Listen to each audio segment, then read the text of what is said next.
আজকের এই ভিডিওর থ্রিলার মুভি নিয়ে কথা বলবো, যেগুলি সুপারহিট হয়েছিল। থ্রিলার মুভি নিয়ে কথা বললে রাজশাসন মুভি আমাদের মাথায় আসে। রাজশাসনের মতন 5টি থ্রিলার মুভি নিয়ে কথা বলবো। তো শুরু করা যাক আজকের ভিডিও। টপ 1 যে মুভিটা আছে সেই মুভিটার নাম হলো হেভান।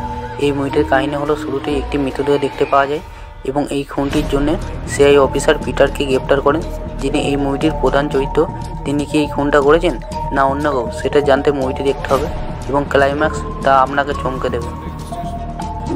টপ 2 যে মুভিটা আছে সেই মুভিটার নাম হলো কোবরা। এই মুভিটির কাহিনী হলো, একজন গণিতের অধ্যাপক যিনি অঙ্কের মাধ্যমে সফলভাবে হত্যা করে পালাতে সক্ষম হচ্ছেন।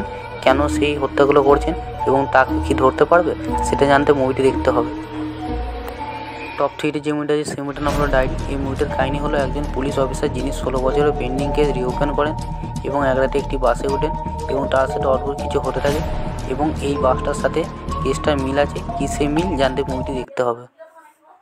টপ 4 যে মুভিটা আছে সেই মুভিটার নাম হলো নান্ডি। এই মুভিটির কাহিনী হলো, একজন সফটওয়্যার ইঞ্জিনিয়ারকে খুনের অপরাধে গ্রেপ্তার করেন, যেটা সে করেনি এবং তাকে অপরাধ স্বীকার করার জন্য নির্যাতন করেন। সে কি জেল থেকে বেরোতে পারবে এবং তার বদলা নিতে পারবে সেটা জানতে মুভিটি দেখতে হবে।